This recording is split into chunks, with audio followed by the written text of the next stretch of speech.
Canal del Congreso, el canal de la Unión, presenta.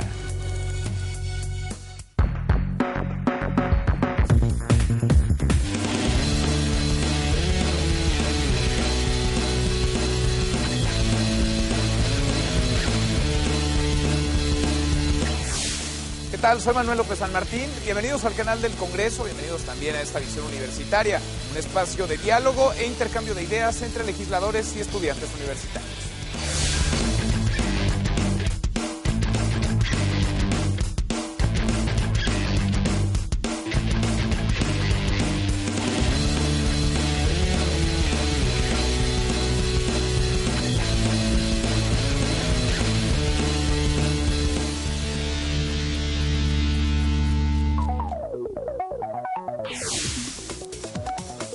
En nuestro país existen 31 entidades federativas y un distrito federal. Están estructurados a su vez en 2.445 presidencias municipales y 16 jefaturas delegacionales. Se estima que en nuestro país, entre presidentes municipales, síndicos y regidores que conforman los ayuntamientos, existen alrededor de 22.500 servidores públicos. Por otro lado, cerca de 500 municipios responden a usos y costumbres, es decir, no están correctamente regulados por la Constitución. Recientemente, el Congreso de la Unión aprobó modificaciones al artículo 108 de la Constitución. En estas modificaciones, los presidentes municipales y los funcionarios de un cabildo, de un ayuntamiento, se vuelven sujetos de esta medida, a través de la cual tendrán que responder al administrar recursos federales. ¿De qué manera se modifican las responsabilidades administrativas? ¿Quién investigará a los funcionarios municipales que incurran en faltas o que violen la ley? ¿De qué tamaño serán los castigos, las sanciones? Hoy, desde el Senado de la República, jóvenes estudiantes discuten, dialogan, intercambian opiniones con legisladores. Acompáñenme a esta visión universitaria. Arrancamos. En México, el 47% de las administraciones de gobierno municipales no realizan auditorías. ¿Qué tal? Bienvenidos, muchas gracias por acompañarnos en esta visión universitaria, gracias por vernos, sobre todo gracias a los estudiantes de la Universidad del Valle de México que nos acompañan, que se dieron la vuelta aquí al Senado. Hoy un tema polémico, importante, interesante, lo vamos a platicar con un legislador, un senador del PRD, Zoé Robledo. Senador, bienvenido, gracias por estar con nosotros. Gracias a ti, Manuel, por la invitación y bienvenidos a todos los estudiantes de Derecho de la Universidad del Valle de México aquí al Senado de la República. Que te conozcan, que te reconozcan. ¿Quién eres? Claro que sí. Bueno, yo soy Zoé Robledo, soy senador del PRD, represento al estado de Chiapas. Soy integrante de las comisiones de radio, televisión y cinematografía. Soy presidente de la Comisión de Bibliotecas y Asuntos Editoriales. Hasta hace unos días era presidente de la Comisión de Sur-Sureste. Sigo siendo integrante. También soy secretario de la Comisión de Estudios Legislativos Primera, que como ustedes saben es la que lleva todo el control constitucional para que no haya contradicciones entre lo que hacemos en el Senado y leyes que ya están aplicándose. También soy integrante de la Comisión de Concordia y Pacificación, la COCOPA, la Comisión Bicameral de Concordia y Pacificación para el Estado de Chiapas, de la Comisión de la Medalla Belisario Domínguez. Bueno, intentaré darles algunos datos sobre esta modificación particular a la Constitución que se dio hace algunos días aquí en el Senado. Sin duda, es el 108 constitucional. Es el 108 de la Constitución, así es. Vamos a platicar sobre el tema, si te parece, y vamos con la primera de las preguntas. Dulce Abigail Godínez. Dulce. Ustedes como senadores, ¿qué visión tienen sobre la corrupción de los servidores públicos? ¿Cómo se va a contrarrestar la corrupción ahora con esta reforma hacia los servidores públicos municipales? Gracias, muchas gracias. Quizá es un buen punto de origen. Sí. ¿Qué dio pie a la reforma, esta reforma del 108 constitucional? Sí, claro, es una pregunta muy pertinente porque la inspiración, la motivación principal para hacer esta reforma fue que los funcionarios de los municipios, de los ayuntamientos, de los presidentes municipales, los regidores, los síndicos, no eran sujetos responsables ante violaciones a la Constitución o a leyes federales por el manejo de recursos federales o de fondos federales. ¿Por qué es tan importante esto? Es muy diferente vivir en una ciudad como esta, e incluso en el Estado de México, donde hay municipios tan grandes, que la vida que se lleva a cabo en casi 2.500 municipios que hay en todo el país, donde la autoridad pues es el presidente municipal, el ayuntamiento, su cabildo, los regidores, sus síndicos y demás. Y estos funcionarios, una de las principales tareas que tienen es realizar obra pública, obra social que hace tanta falta en todo el país. Escuelas, aguas potables, cosas que de repente damos por sentadas aquí en la ciudad, pero que en la vida, en la realidad de los municipios, pues hay rezagos de muchos años. Para poder hacer obra, los municipios, a partir de una reforma de hace algunos años, toman el conocido ramo 33, que son fondos de la federación que les otorgan para que los municipios los ejerzan. El problema era que no teníamos los suficientes controles para que estos fondos no se ejercieran de manera incorrecta, no hubiera corrupción en el manejo de estos fondos. Pero sí se establecerá, y se establece ahora ya en el 108, que sí son sujetos responsables a estas violaciones. Porque lo que sí vemos es que ante las enormes carencias de los municipios, pues son cosas cotidianas, escuchar noticias de municipios o presidentes municipales que en vez de hacer un agua potable, se compran una camioneta, que en vez de hacer una clínica, contratan más personal y crecen su nómina en gasto corriente. Esas acciones son violaciones a la propia Constitución y era necesario que en el catálogo de sujetos responsables también estuvieran ellos. Ahora hablamos de los presidentes municipales que son o tendrían que ser la autoridad más inmediata, la más cercana al ciudadano. Las principales demandas es, digamos, la primera a la cual el ciudadano tendría o podría acudir. Y en los hechos vemos en ocasiones cómo estos presidentes municipales desvirtúan su función, cómo de pronto se sirven con la cuchara grande, meten a la parentela, gastan el dinero en otras cosas. ¿Tiene dedicatoria esta reforma, esta modificación? El Senado, hay que recordar que es la institución garante del Pacto Federal, y como garantes del Pacto Federal también somos de alguna manera garantes de nuestro sistema municipalista, un sistema que le ha dado muchos beneficios al país. Entonces yo creo en el municipio, creo que tienen los ciudadanos de nuestro país, teniendo un territorio tan extenso que, como tú decías, tener una ventanilla inmediata de autoridad a la cual acudir, a que le resuelvan sus problemas, a que atiendan sus necesidades, pero tampoco eso se puede hacer violando leyes o con un aura de impunidad que, porque, como lo saben ustedes, el 115 los protege, esto significa que tienen impunidad en cómo ejercen sus recursos. Vamos con otra pregunta, si te parece. Vamos, por favor, con Karen Becerra García. ¿Se van a resarcir los daños en cuestiones penales y administrativas para el caso Atenco? A ver, hablando ya a toro pasado, digamos, a lo que ya ocurrió con anterioridad, sí. ¿Aplica o no aplica, por ejemplo, esta reforma? Bueno, no, yo creo que la reforma, y es una gran pregunta, no creo que alcance a tener, implicaciones que pudieran resarcir los daños de Atenco, lo cual estaría yo totalmente de acuerdo, porque muchas veces cuando hay actos de abuso de poder o actos de corrupción, la gente dice, bueno, ¿qué pasa después? A lo más que se puede aspirar muchas veces es a que el servidor público que cometió abusos vaya a la cárcel, tenga responsabilidades penales. Pero, ¿qué pasa con el daño patrimonial que le hizo al Estado, en este caso al Estado de México, o a un municipio? ¿Qué pasa con el daño patrimonial? Ahora sí que, como dicen la voz popular, que regresen, pero que regresen lo que se llevó. No, esta medida no alcanza hasta eso, y creo que está bien que no lo mencione en la Constitución, pero también en la ley reglamentaria del 108, pues es un gran tema que habría que revisar, la reparación de los daños que se cometen por actos de corrupción. Sin duda, sin duda. Vamos a ir a un corte, vamos a ir a más información. Seguimos aquí en el Senado de la República en esta Visión Universitaria.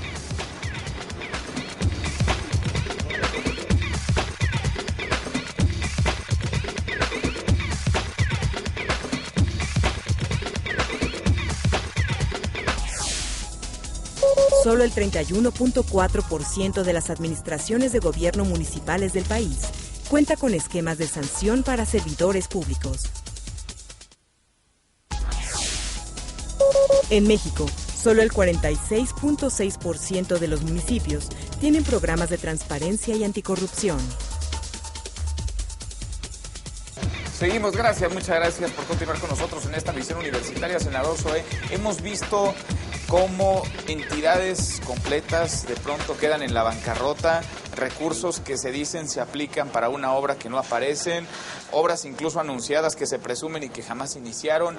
Esto ocurre también en los municipios, y de qué manera se va a poder prevenir con esta reforma, con esta modificación constitucional, que siga pasando.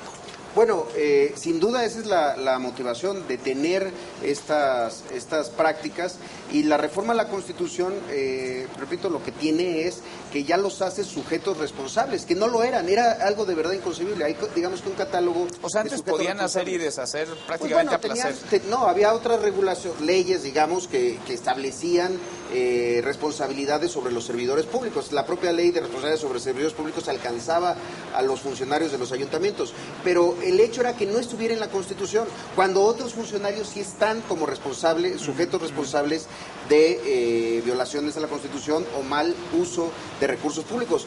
Lo sorprendente era que los presidentes municipales, los síndicos, los regidores no estaban. Ahora ya están. Ahora ya les toca y van a tener que rendir cuentas. Vamos con otra pregunta. Jesús Fiesco Mastache. Hace poco, como por septiembre, octubre, se escuchó una noticia de un regidor y un síndico, creo que del estado de Oaxaca, que se habían gastado los recursos en liposucciones para el presidente municipal, el síndico y para el regidor. Mi pregunta es, ¿esta ley va a evitar por completo todos esos desvíos de recursos que están haciendo los presidentes municipales actualmente? Porque si recordamos, el 115 constitucional dice que el municipio es el sustento de todo el Estado mexicano. Así es. Lo recordamos en la Constitución. Entonces yo quisiera saber si esto va a tener un alcance para a lo mejor esto que acaba de pasar hace como ¿cuántos meses? 3, 4 meses. Así es. Efectivamente, la legislación del 108 lo que procura es generar una suerte de equilibrio con el 115. Que el 115 sirva para la autonomía de los municipios sobre su vida y demás, pero no sobre un manejo incorrecto de los recursos federales a los que ellos tienen alcance. Yo iría un paso más. Hay un fondo que entra en el ramo 33, que es el Fondo de Aportaciones para Infraestructura Social. ¿Qué es lo que más requieren los municipios? Infraestructura social. Ese fondo es de cerca de 60,000 millones de pesos anuales, que se ponen a consideración, digamos, y participan para tomar de ese fondo tanto gobiernos estatales como los municipios.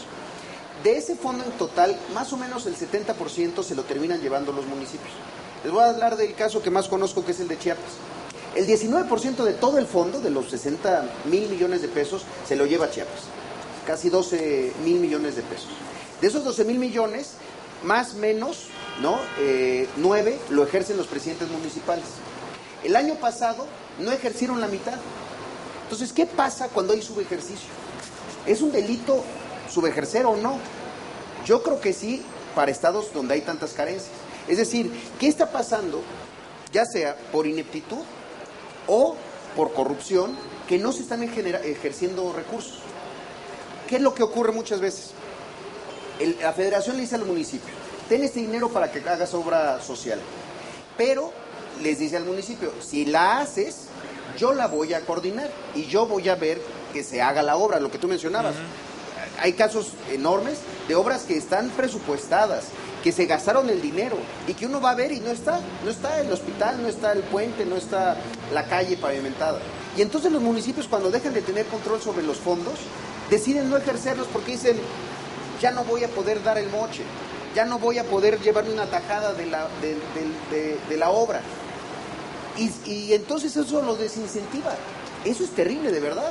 Yo considero que es casi un delito subejercer recursos, sobre todo en zonas de alta marginación.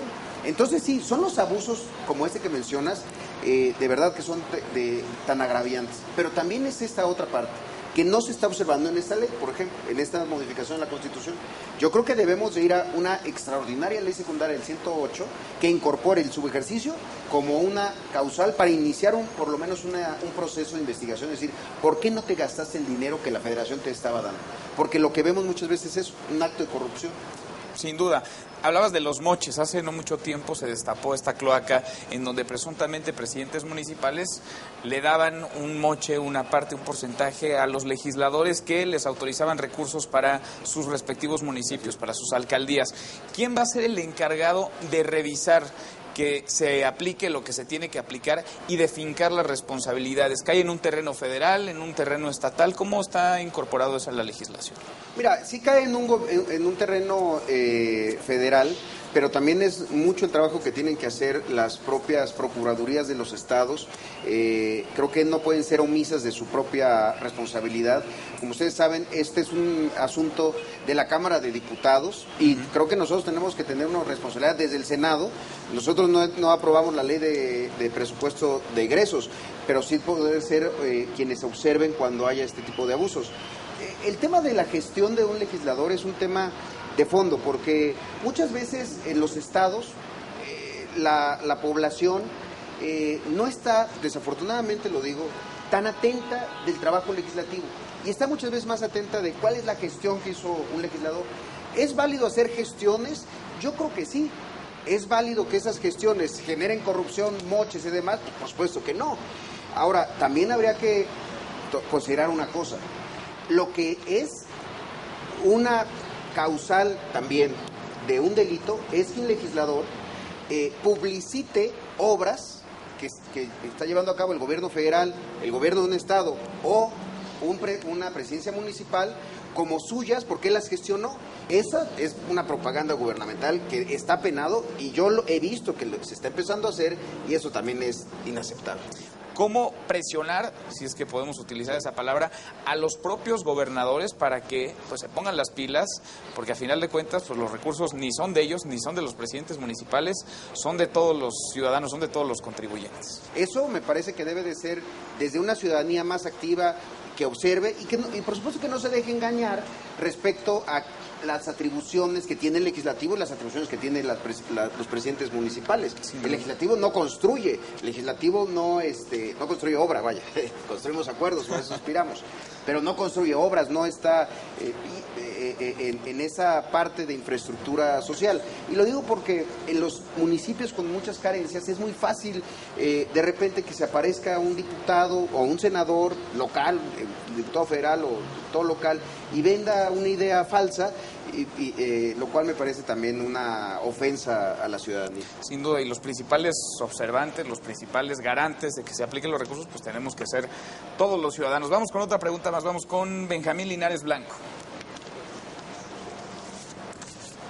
¿Qué opina usted de arraigar a un servidor público por el simple hecho de una denuncia anónima?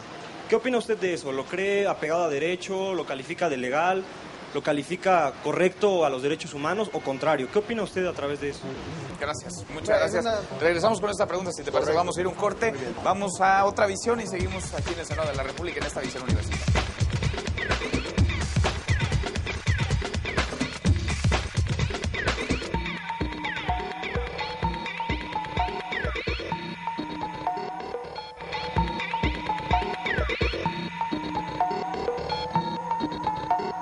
Me parece que pues es muy atinado que el órgano reformador de la Constitución también incluya a los servidores públicos del ayuntamiento, de los municipios, para que tengan responsabilidades y puedan ser fiscalizados. Esto es algo muy, muy importante y muy positivo, ¿no? Bueno, de hecho hay criterios del Poder Judicial en donde también se responsabiliza a las personas físicas cuando celebran contratos con el Estado.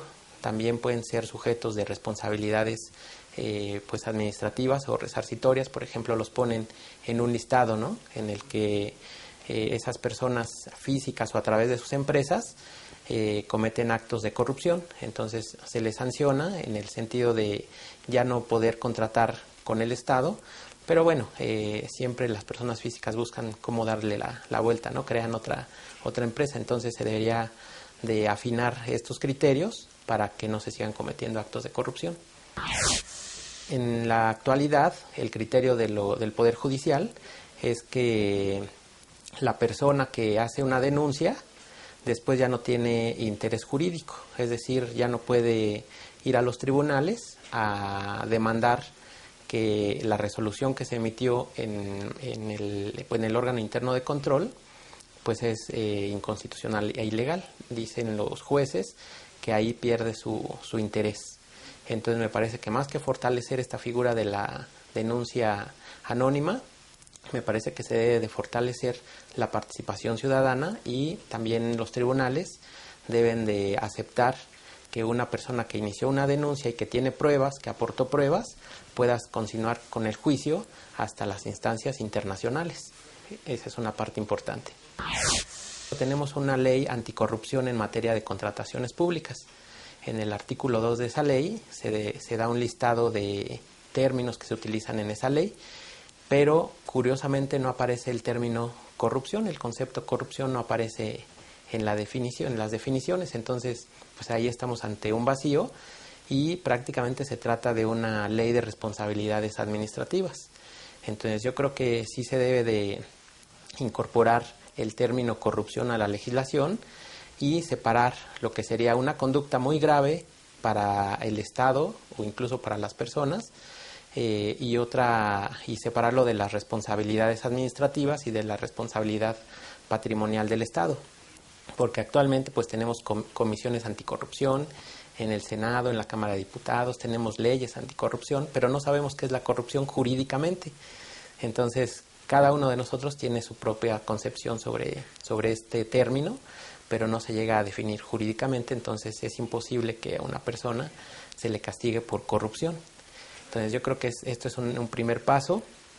Otro segundo paso sería que se fortalezcan las leyes, pero en el sentido de aceptar la participación de las personas de manera más amplia, que se definan en las leyes también estos conceptos que están en la Constitución como legalidad, honradez, lealtad, imparcialidad, eficiencia, porque no se definen en las leyes. Entonces una persona no se le puede tampoco hacer responsable porque no sabemos cuándo está violentando uno de estos principios.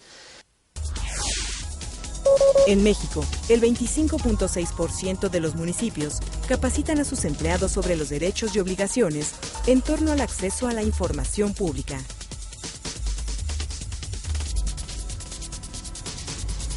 Seguimos, muchas gracias por continuar con nosotros.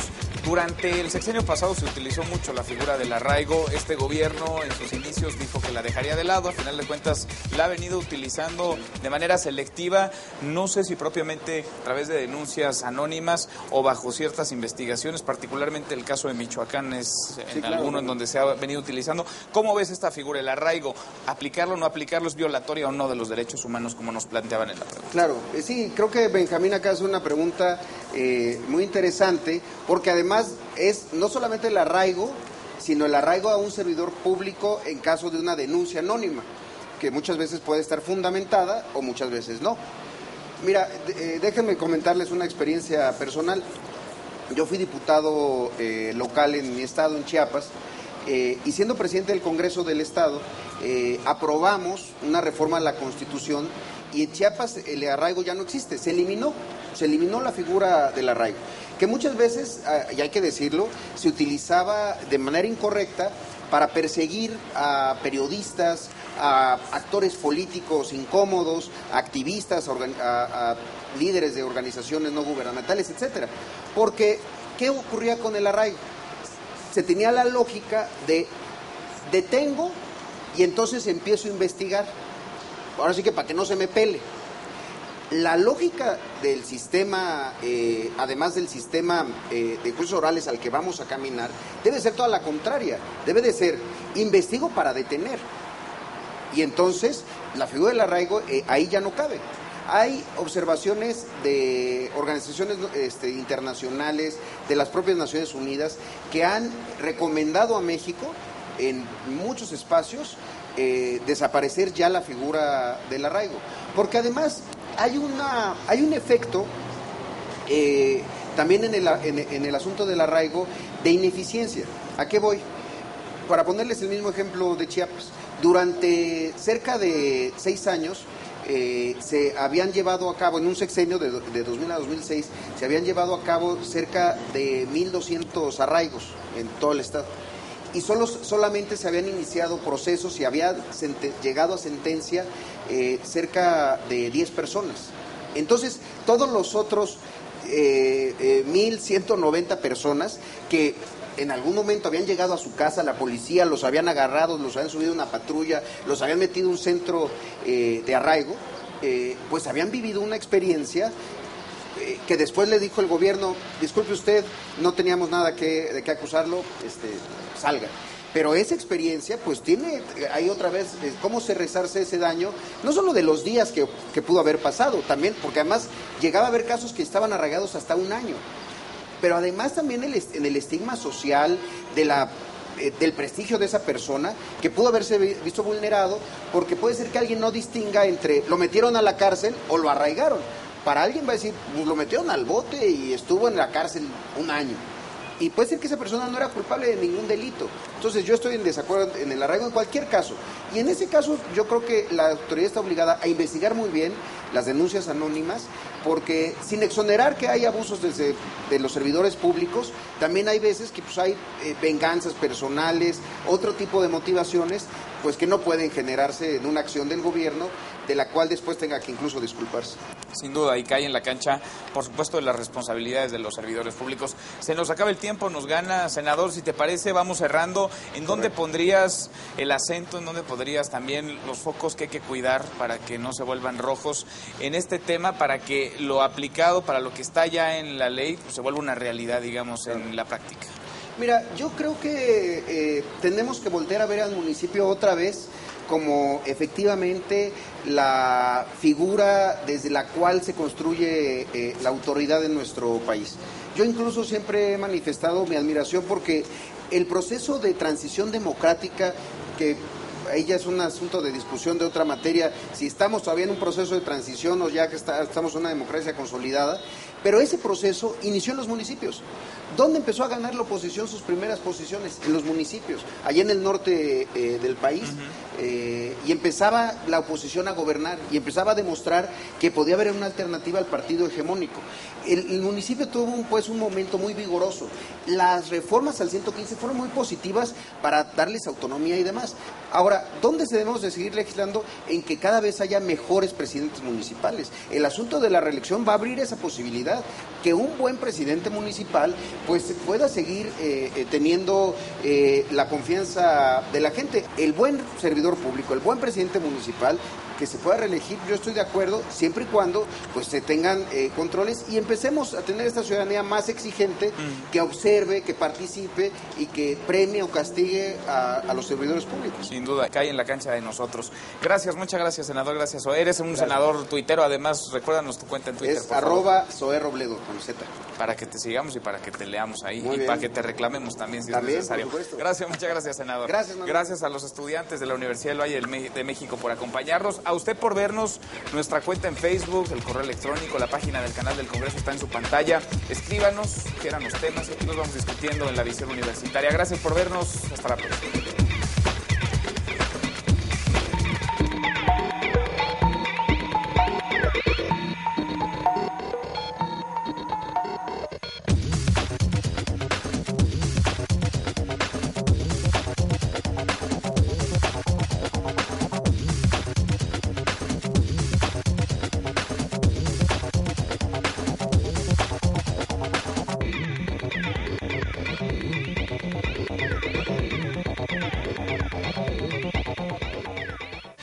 Canal del Congreso, el canal de la Unión, presentó.